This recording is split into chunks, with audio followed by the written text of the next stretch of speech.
DEC Commissioner Basil Sagos, EFC President Maureen Coleman, White House Environmental Justice Advisory Council Vice Chair Catherine Coleman Flowers, Senate Majority Leader Andrea Stewart-Cousins, Assemblyman Gary Pretlow, Mount Vernon resident Linda McNeil, and Governor Kathy Hochul.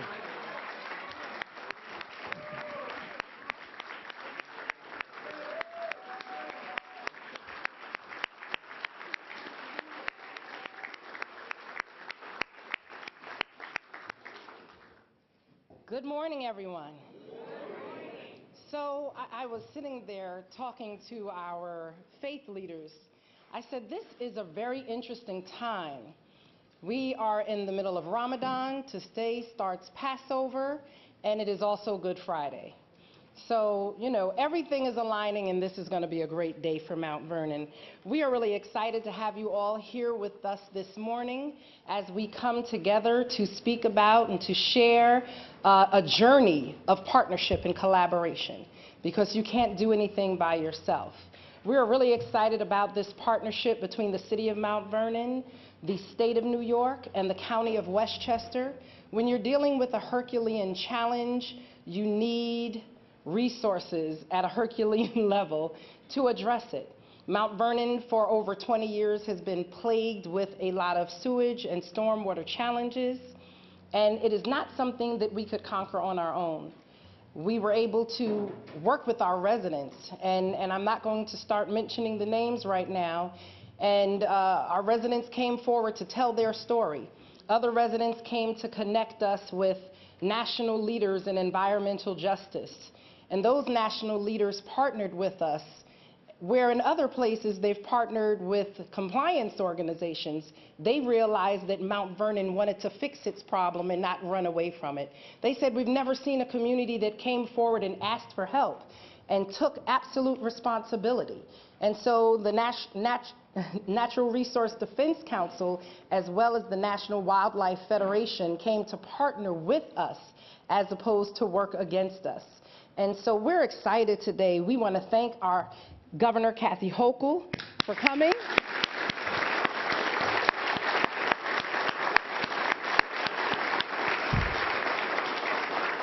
For months and months, she has rallied her team to find ways to lead discussions with Mount Vernon and Westchester County about how we could come together to bring solutions to Mount Vernon. I want to acknowledge a few people who are in the room with us, and the governor is going to acknowledge some more. So our Deputy County Executive, Ken Jenkins, our City Council President, Derek Thompson, our Comptroller, the Reverend Dr. Darren Morton, Caitlin Gleasing, our City Council, Acting Pro Tem. Not here at this moment are Lisa Copeland, Ed Poteet, and Danielle Brown, who round off our City Council. We want to go back up to the county and recognize our county legislator, Tyree Woodson Samuels. Our county legislator, David Tubiolo.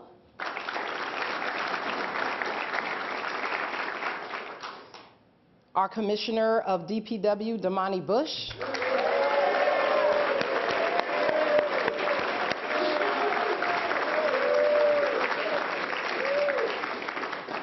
Reverend Franklin Richardson, Grace Baptist. Reverend Troy DeCohen. Miss Judith Watson from the Neighborhood Health Center. Miss Joanne Dunn from our youth shelter. I'm going to ask if the Mount Vernon leadership team would please stand up. Leadership team, you know who you are.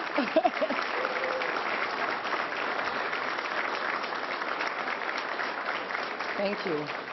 Those are some of our commissioners, deputies, as well as our directors.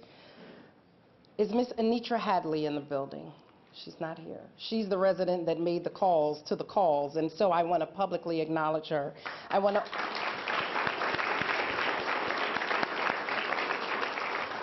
Mr. Marcus Sibley, if you could please stand. He's with the National Wildlife Federation. So these are just some of the partners. Clearly, decades of inaction have endangered the health and the economic wellness of this community. And we started acting in January of 2020 to immediately fix this and remediate these challenges. We're excited for the opportunity to revitalize our community through doing our infrastructure. That's all we've heard for the last few years is infrastructure, infrastructure. And Mount Vernon has its share of infrastructure challenges, from sewers to roads to bridges to municipal parking lots to municipally owned buildings. We have not necessarily invested, and so this is a new day of investment. Rebuilding our infrastructure is going to be critical to the economic vibrance of our community, as well as to the social and physical health. The number of jobs that will be created by these investments is going to be paramount to the economic success of this community. And so we're not just talking about money, but job training opportunities so that we can hire local and reinvest in the community. Our partnership with the state, with the county, with Natural Resources Defense Council, I'm sorry, is Mitch Bernard. Mitch, if you could please stand.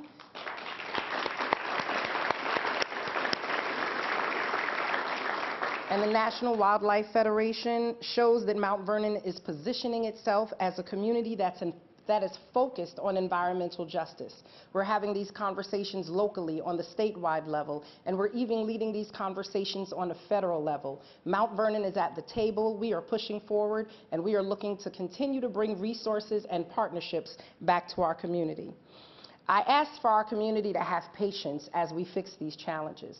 These challenges are not going to be fixed overnight, and so they will take time, but we are moving in the right direction. I truly believe that we can be a model. We are a city of 4 square miles, 75,000 on paper, but we know it's about 102 in reality. One of the most densely populated communities in the country. We are the blackest community north of the Mason-Dixon line, with 62% of African diaspora. And when we speak about black and brown, we are 86% black and brown. This is very important. So as we talk about environmental justice and equity, Mount Vernon is clearly one of the places in this, not just in this region, but in this country, where we must begin this conversation. And so with that being said, I want to give space to our governor, who has come in. When she was lieutenant governor, she came down, she had the conversations, she understood the challenges that we were facing, and she expressed support. But it was not until she had the opportunity to serve as governor that she was able to speak from a different level, partner from a different level, and begin to move us in the right direction.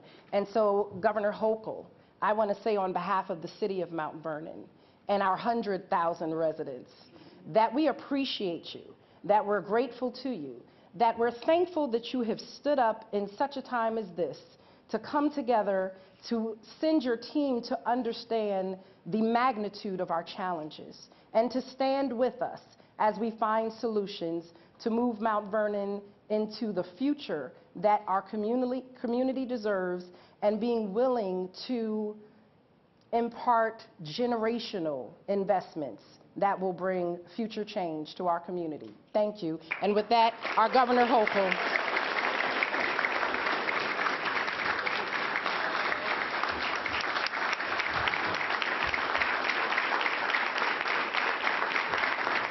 Thank you. Thank you.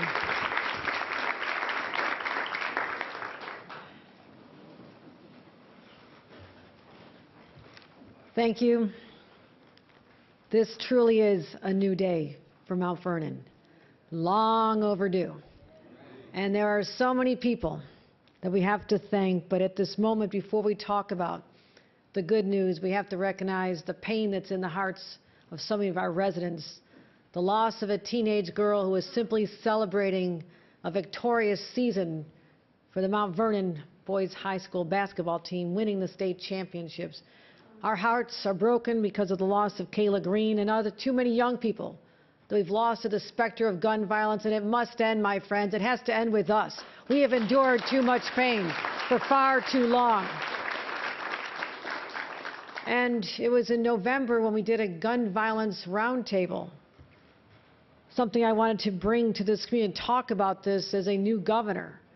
And it was there we talked about what we could do and ban ghost guns and a lot of other initiatives, which are banned. I signed the law to ban it, but they still are so ever present in our community. So our fight continues. But it was during that visit to Mount Vernon that I had a very emotional conversation with our amazing mayor here, Sean Patterson Howard, who I've worked with for many years. And she was pleading with me, and we followed up with a phone call where she was saying, you've got to help our people because they've been through so much. Why does it have to continue like this? And so I want you to stand on your feet and thank her for her leadership, our great mayor, Sean Patterson Howard. Over there. Take a bow. Take a bow. Thank you. Thank you.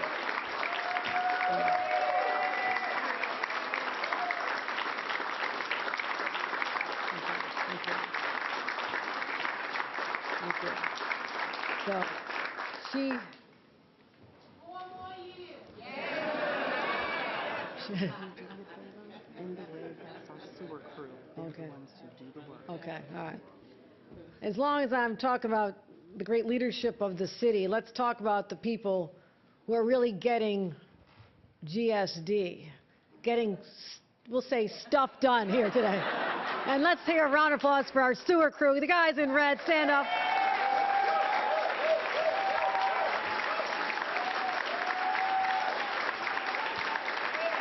Thank you.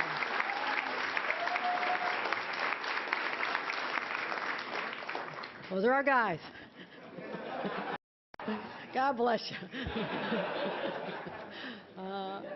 Also, true leadership at the county level, because what we're going to talk about in a few moments is a beautiful public-private partnership, but primarily state, federal, local. But the county has been so instrumental in leadership, and that's what you get from an individual. And that individual's name is George Latimer, and I want to thank him for his leadership.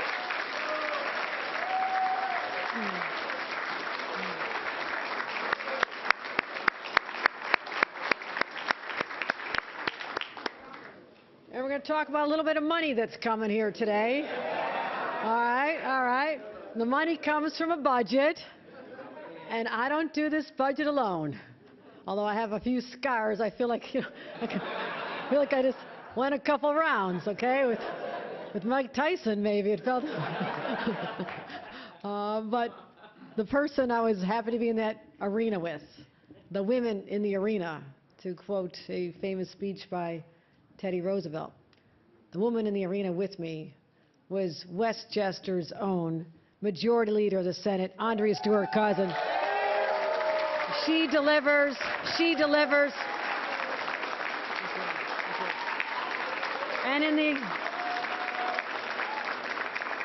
And on the assembly side, you are so blessed to have an incredible leader who's out there fighting for you every single day. That is our assembly member, Gary Pretlow, who's been... Thank you, Gary. Thank you. Now I get to brag on a little bit about my team, too. So after I had this conversation with the mayor, who, hearing the stories of her residents that were so heartbreaking, and talking about people like Linda and what they've had to endure literally for decades, and she was just begging us to do something, I turned to another strong woman. See a lot of connection here? Just saying. Let's give a huge round of applause to Catherine Garcia, the State Director of Operations, for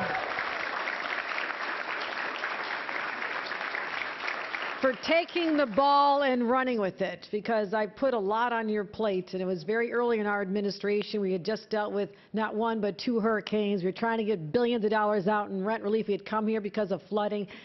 Everything was a mess, and we still had COVID to deal with. But I knew Catherine would follow through, and we would reach this day.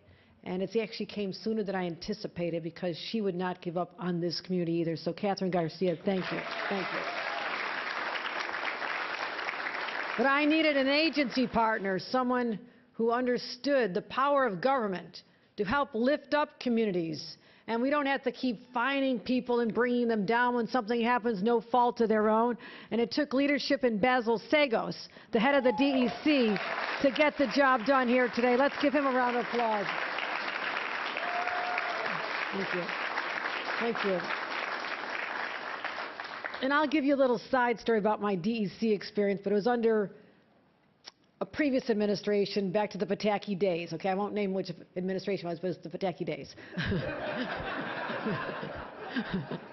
Trying to be diplomatic here, okay? I was a local official, local government official, and I was always saying, why is always Albany beating up on us so much? Shouldn't they be helping us? We had a flood in our community, and it was going to wipe out this little golf course we had. That was a public golf course, and it was the only thing that people could afford in my community, and it was going underwater. And so our town stepped up, trying to save the golf course, and we put these boulders along the river to stop it, okay? Oh boy. DEC slapped us with fines day after day after day, and Basil knew we have a different approach to our responsibilities here. We don't have to be on your back. We can actually be on your side, okay? That's what I wanted in my administration. Basil Sagos is making that happen. And to have Maureen Coleman, the president and CEO of EFC, here to help us with the resources we need. I want to thank Maureen. I want to thank Catherine Coleman Flowers. We have representation from the White House here as well, because our president is very concerned. Catherine Coleman Flowers, the vice chair of the White House Environmental Justice Advisory Council. That is a big deal. White House showing up here in Mount Vernon. Let's give a round of applause. Everyone part of the Biden administration. Also, Lisa Garcia, the EPA Regional Administrator. Lisa, thank you for representing Washington so well. Lisa. Also, I can never come here without giving a shout out to the former senator, always a senator, Ruth Hazel Thompson, who joined.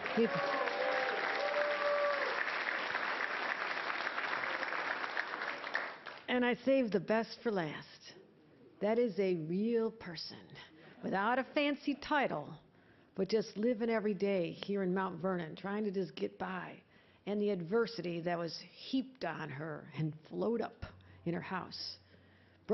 National attention and a spotlight on the plight of people in this community. Let's stand on our feet and give a round of applause to Linda McNeil and all the other homeowners who've endured so much.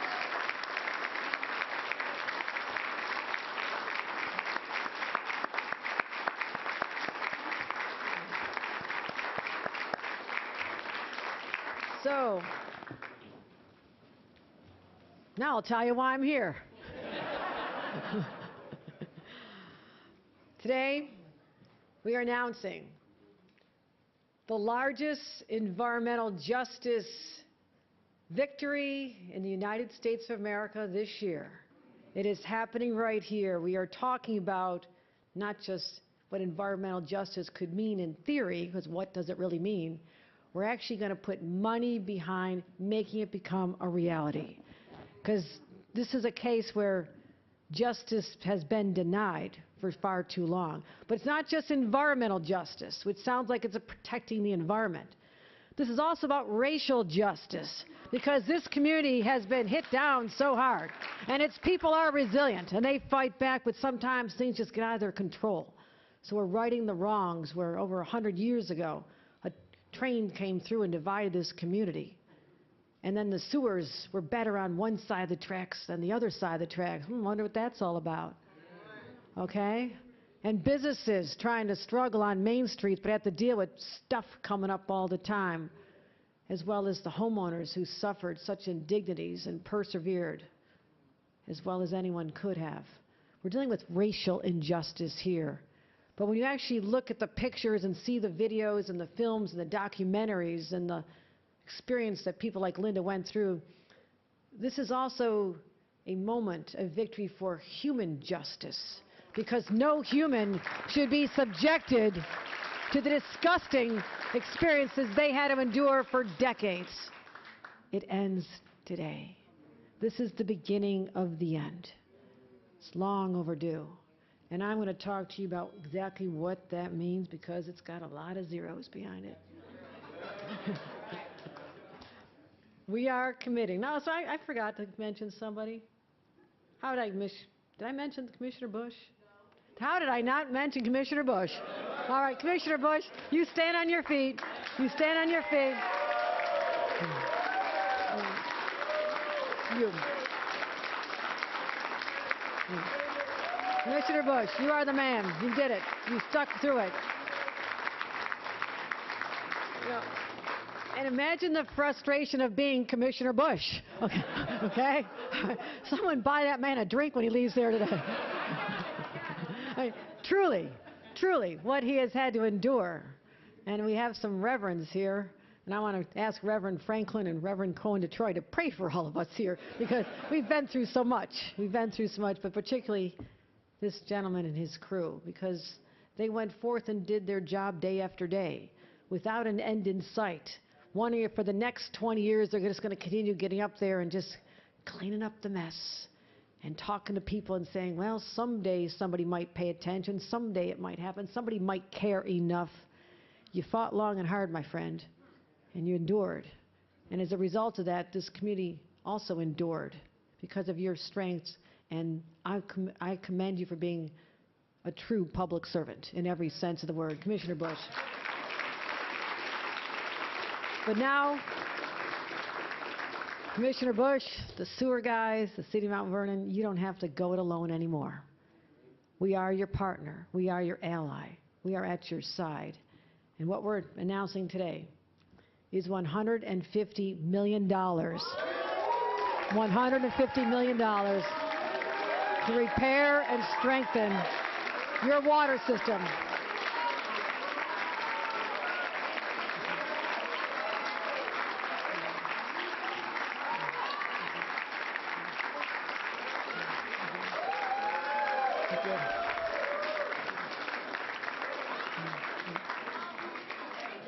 You are welcome. You have been through enough. And no more Band-Aids. We're not into Band-Aids. No, Band-Aids don't save the body. We are going to address the sanitary and sewer system once and for all. So generations from now, they don't even know what we are complaining about. Because they'll say, what do you mean it wasn't always great like this? And you can tell the stories that your grandchildren who called your home the poop house, they'll tell their grandkids, like, Grandma's house smelled really sweet finally. Okay, we wanted to visit Grandma.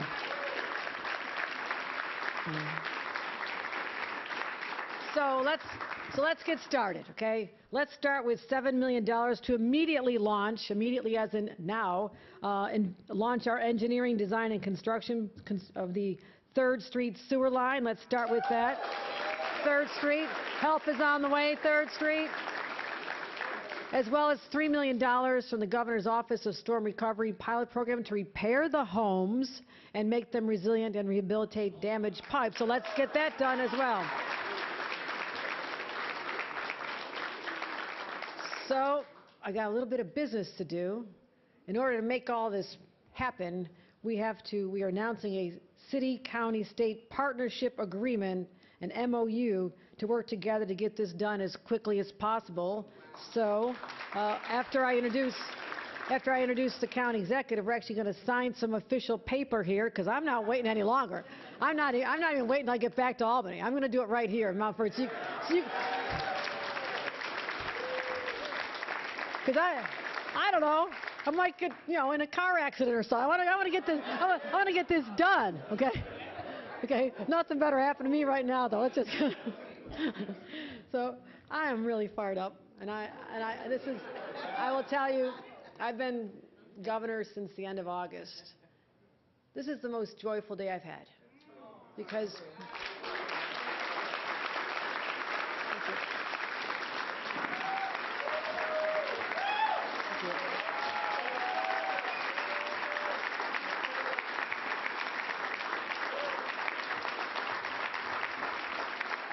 Why? Because what we're doing here today is so simple, but so overlooked. We're taking care of our people. And I'm so proud of your governor, and I'm going to keep taking care of you because you deserve a government that listens to you. Thank you. And let me bring up our county executive, George Latimer.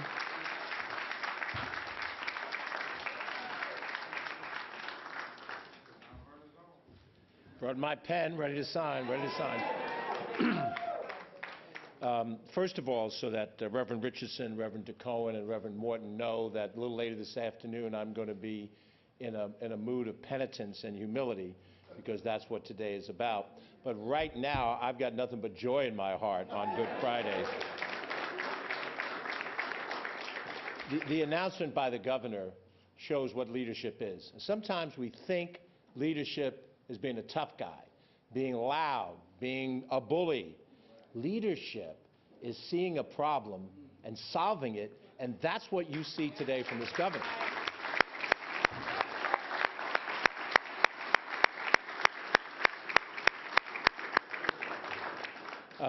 Let me just recognize some of the key people here from Westchester County that are the partnership of this. You were already introduced, as you well know, our Deputy County Executive, Ken Jenkins, and the two county legislators that do a great job representing this city in White Plains, Tyree Woodson Samuels and David Tubiolo. Now, the actual people that are going to be working on the ground level with this, with the team of Mount Vernon DPW, is our Director of Operations, Joan McDonald, and our Commissioner of the Department of Environmental Facilities, Vincent Kopicki. I just want to tell a brief story. So, as many of you know, I grew up, my parents' home was about a mile from here on South 14th Avenue between 2nd and 3rd. And I was 12 years old when my father called my attention. I was watching TV or doing something that was just goofing off, as 12-year-olds do. Apparently, we had a problem in our bathroom with a backup in the toilet. I need not say any more. So my father, who was a man of very few words, and he was a maintenance person by profession, head maintenance at Beach Point Club up in Mamaroneck, called his 12-year-old son to come over to watch what the problem was and how it was going to be fixed. Come here. So I came over there, you know, looking, what's up, Dad? You know, he's pointing to the toilet. He says, you got a problem here. I'm going to show you how to fix it. And there was a backup in the toilet, so we went downstairs, and ultimately it had to clean out a pipe and a trap. The most disgusting 20 minutes of my life that I can ever remember spending. You've had more than 20 minutes of this. 20 minutes is all I wanted to deal with. But, you know, I was kind of a bookish kid. You know, I even wore glasses in those days, for those of you who remember what I looked like. And my father's there, and I got my hands firmly behind my back because I'm not touching anything. And he's pointing, he's going into the trap, and he's showing me this is how you're going to. And I looked at that, and when it was done, he completed what had to be done and flushed the toilet. He looked at me and says, do you know how to do any of this stuff? Well, the answer is no, I don't. But, Dad, I know how to do one thing, and I know how to take this pen out of my pocket and sign an MOU that takes your money and solves your problems with the help of these people. I can do that. And for all of the homeowners, whether they're on Beechwood, or South 14th Avenue, Union Avenue, or Union Lane, whether they're on Kingsbridge, North Terrace, South Terrace, North High, South High, Livonia Avenue, Primrose, Chester, Urban, Overlook, Westchester Avenue, Rich Street, Archer, any of those streets. That's what this money is for. Thank you, Governor. Thank you. This is what leadership looks like. That's what leadership looks like. Do I sign? I sit down or I sign? I sign. Okay. Very good.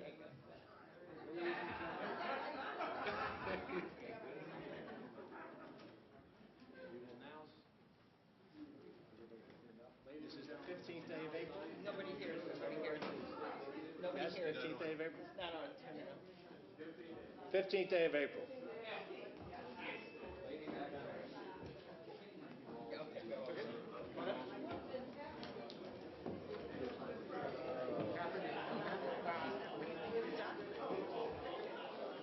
I did my thing.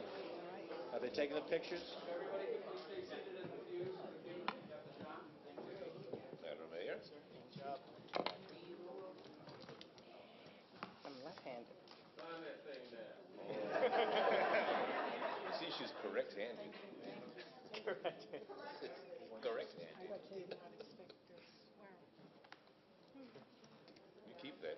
And no keep the pen. I got a whole collection. You got one of these. I got a lot of them. Yeah. All right.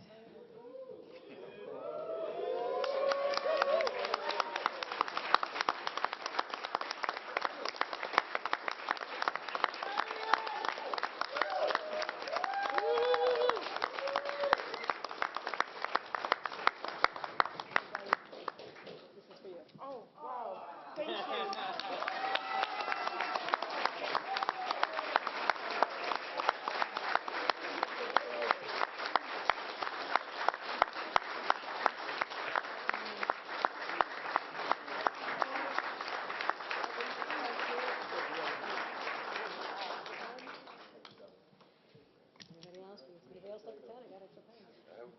Oh, you see that. Gary's got a whole collection of my pens.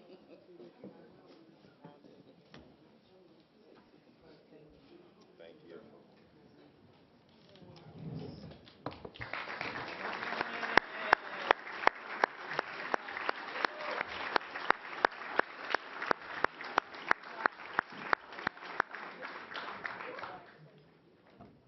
Wow. What a day. Governor, I think you nailed it. I was thinking this on my way down here as well. One could have a long and successful career doing environmental work and still not have anything close to what today is. And in my 6 years, Governor, as y'all are thinking, why is he still here? 6 years, this is my best day as well. Thank you, Governor. Thank you.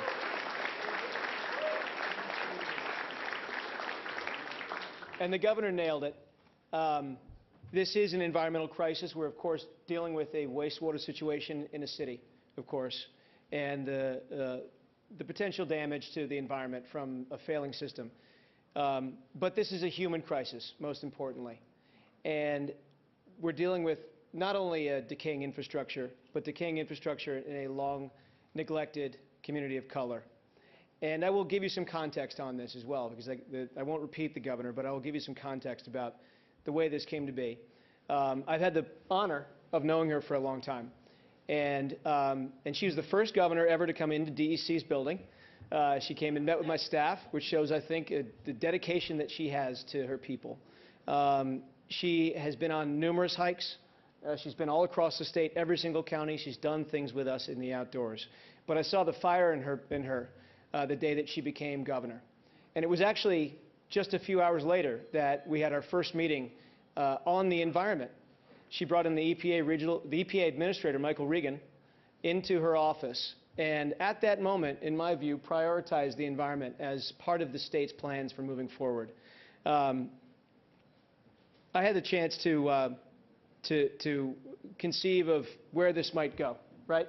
The first few months of her tenure, the energy that she was bringing into this job, and the focus she was putting on everything. And I was wondering, how is this going to work out for DEC and for our efforts writ large? Come January, the governor spells out, and of course then delivers with legislative leaders, the biggest and most impactful environmental budget of any governor in New York history. And I want to recognize that right now.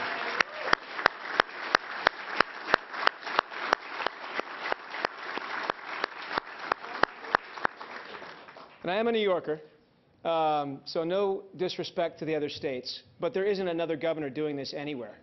Nowhere, right now. Whether it is addressing the climate crisis, expanding renewable energy, or wastewater, right? Environmental justice. It just simply isn't being done at this scale and with this sense of urgency as it's being done under her leadership. And I'm so honored to be part of her administration, be part of this amazing team, and to be able to come into a place like Mount Vernon and deliver real solutions and making government work for the people. Today is, as the governor has spelled out, I believe, the biggest environmental justice announcement in the country this year, without a doubt, and perhaps one of the biggest in many, many years. A massive state investment in infrastructure and the creation, the forging of this team, right, these partnerships between the county, the city, the state, in coordination, Lisa, with the federal government and the EPA. We have decided to put all of these historical territories aside to fix a fundamental problem in this community. So the governor mentioned the $150 million rebuild.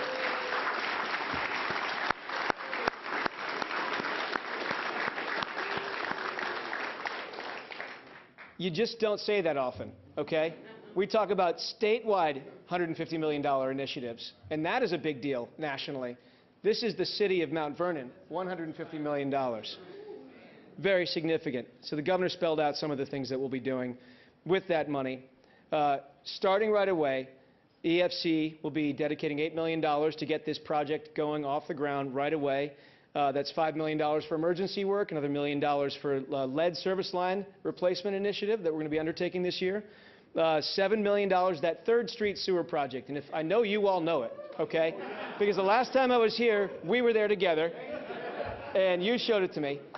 I can't underscore how significant that is. That is the symbol of this entire crisis. A pump and generator in the middle of a residential street. Damani's creativity, his whole team, keeping it together through sheer will. And we're turning that around, going to create a real system for 500 houses. 500.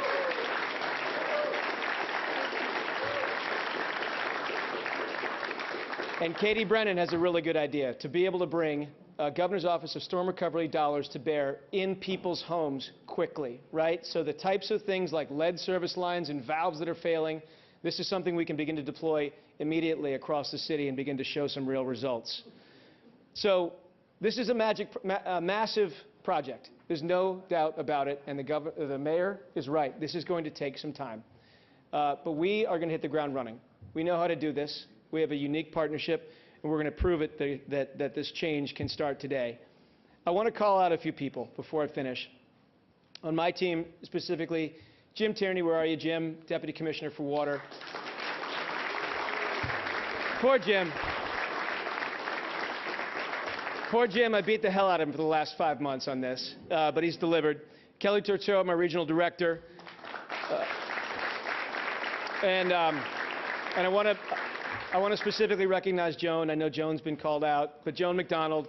Joan and I go way back, way back. We served in the cabinet together, and we've known each other for a long time.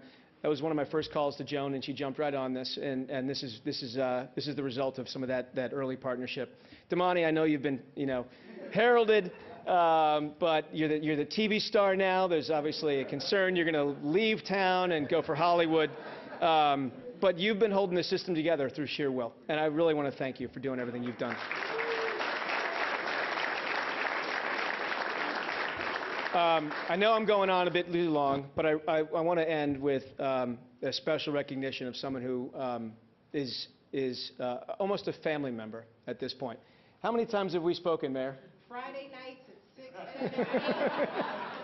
I think I talked to the mayor more than I talked to my 12-year-old. I'm not kidding. But I've so enjoyed getting to know you, and I am in awe of you. Let's give her a round of applause. I just want to thank you for your partnership and friendship. I mean, that's really where things start, right? Creating friendships and partnerships in a circle of trust. And we had that right away. You've been just a pillar of strength and perhaps calculated patience with us as we've pulled this all together. But with you at the helm, I am really confident that this is going to work, and you're going to be able to deliver real results for the people of Mount Vernon. So let's get to work. Okay. Great. So now it's my honor to introduce a fellow member of the cabinet, Maureen Coleman, who's the president and CEO of the Environmental Facilities Corporation. Maureen. Hi. I love to see a full house here today. So I wanted to thank Governor Hochul, of course, Commissioner Sagos, Mayor Patterson-Howard, County Executive Latimer, and all your respective staffs for bringing us to this moment. An initiative this transformative requires bold, forward-looking thought, and this partnership demonstrates just that. I'm not going to speak about the state of Mount Vernon's infrastructure, because we all know the dire strait that it's in. But What I can speak to, Mayor, and Damani and your dedicated staff, is that we will be here with you and for you for many years to come.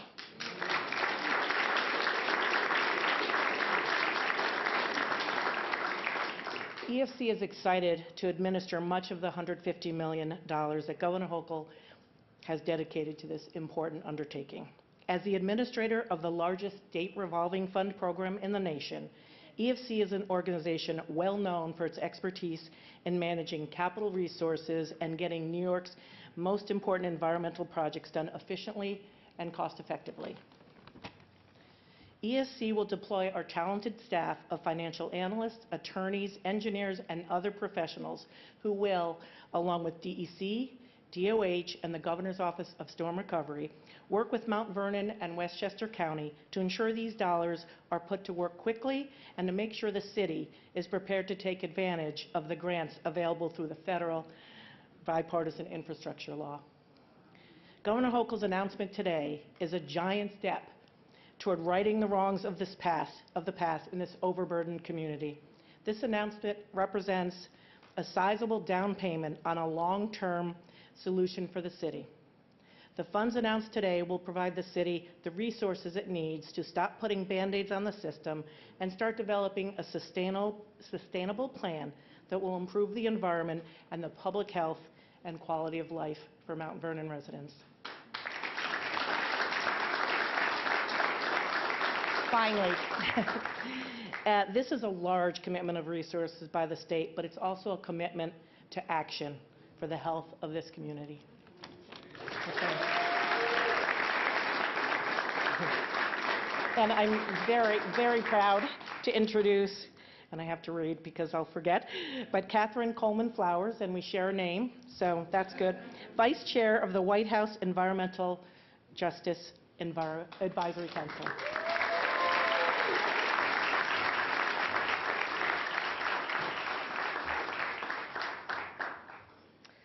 This is indeed a joyous moment for me. I bring you greetings from Alabama.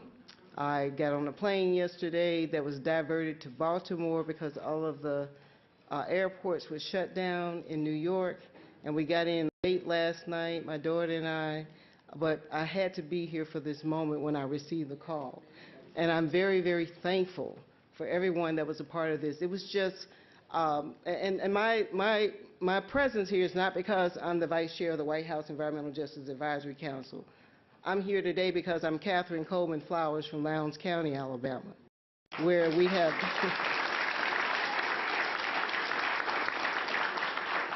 where for over 20 years we have been fighting wastewater problems and sanitation issues. And in last year, we received a call from Anitra Hadley.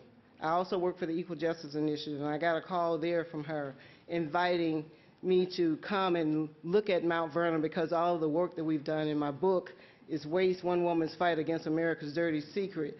But I was able to come and see that it was not just a southern problem and not just a rural problem, but also an urban problem. And one of the persons that I asked to come with me is Mitch Bernard, who is here today, because I also serve on the board of the Natural Resources Defense Council.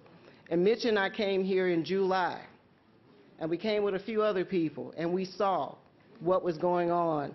And we left here holding up Damani as a hero.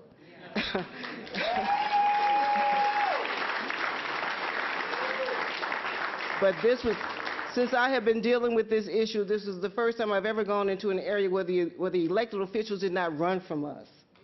It was the mayor herself who took us around to show us what was going on. That was July. Then, of course, the governor became governor, and something happened.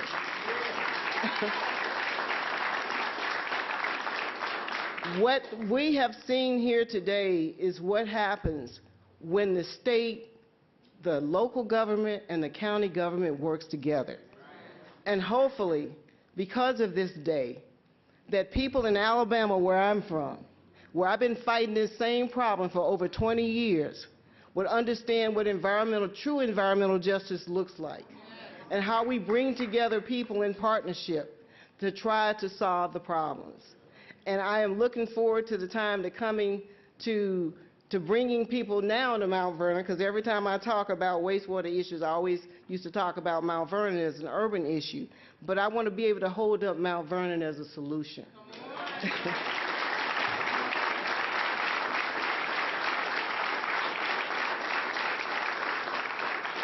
And we're not gone yet. I'm going to come back to Demonte's graduation when he graduates from Columbia University as an engineer.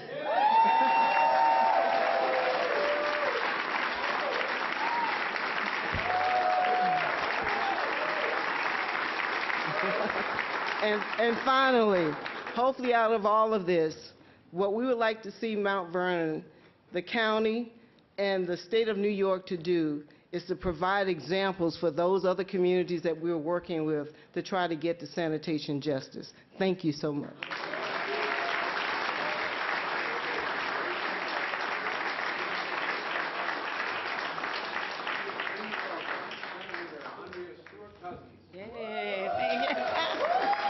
Wow. You know, I am so happy to be here today because this is rightfully a celebration.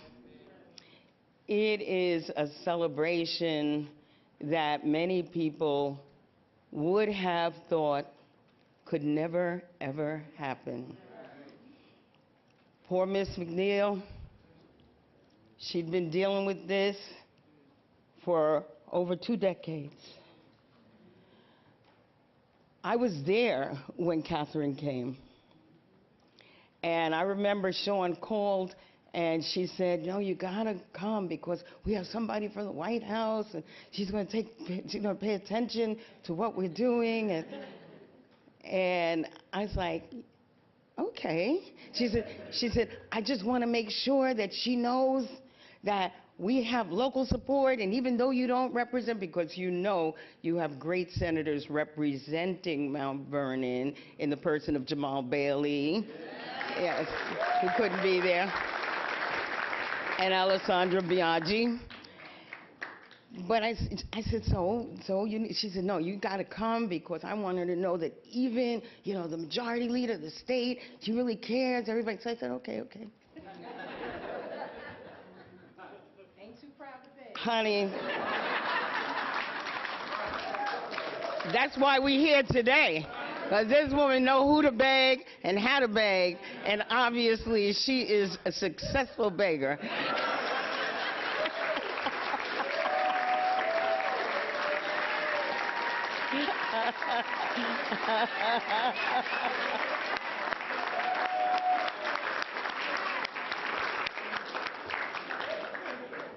So I came, and I'm sitting there, and it was really, of course, the commissioner, you know, I didn't know I was supposed to bow when I showed up, but by the time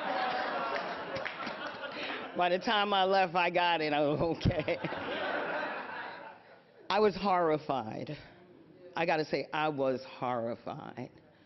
Because when Catherine came, and she's from Alabama, and, you know, she had a film, and there were all these, you know, situations that, you know, she was explaining how people were living and were just too, you know, they just couldn't, they didn't know how to fix this. And then you come to Mount Vernon, New York. It was shocking for her. And having people say they can't, you know, I mean, it's like an assembly line to flush your toilet, you know, to make sure that the right thing happens. And it was horrifying. And so I knew that we had to do something as a state. I knew that. And certainly my colleagues knew it.